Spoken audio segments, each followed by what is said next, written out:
રાજકારણ રમવાનું શોખ હોય તો તમે વર્દી ઉતારીને જાતે ચૂંટણી લડો।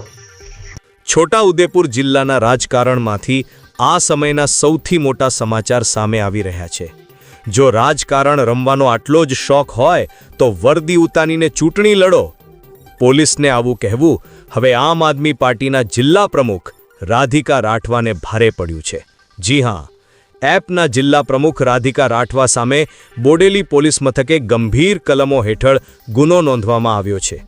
સમગ્ર ઘટનાની વાત કરીએ તો રાધિકા રાઠવાએ પોતાના ઇન્સ્ટાગ્રામ પર એક વિડીયો વાયરલ કર્યો હતો, જેમાં તેમણે પોલીસ વિભાગ પર આકરા પ્રહારો કર્યા હતા।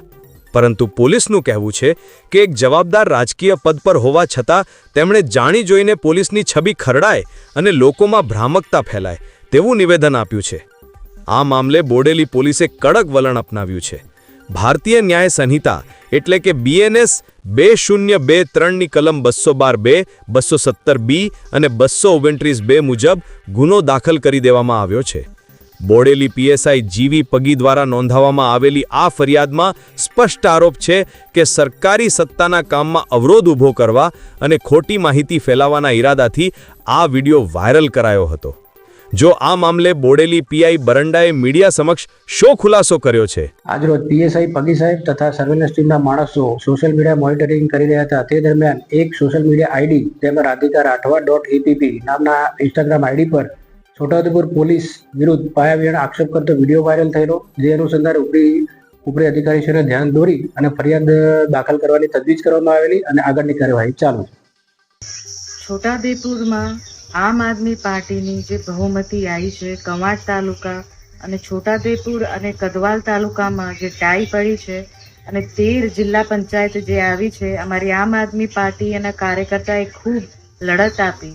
પણ હવે જ્યારે અમારે બોડી બનાવો અને સત્તામાં બેસવાનો સમય આવી ગયો છે તો પ્રશાસન જે પોલીસ તંત્ર છે એ અમારા ચૂંટાયેલા ઉમેદવારોને ધમકીઓ આપે છે, એમને ઓફરો આપે છે।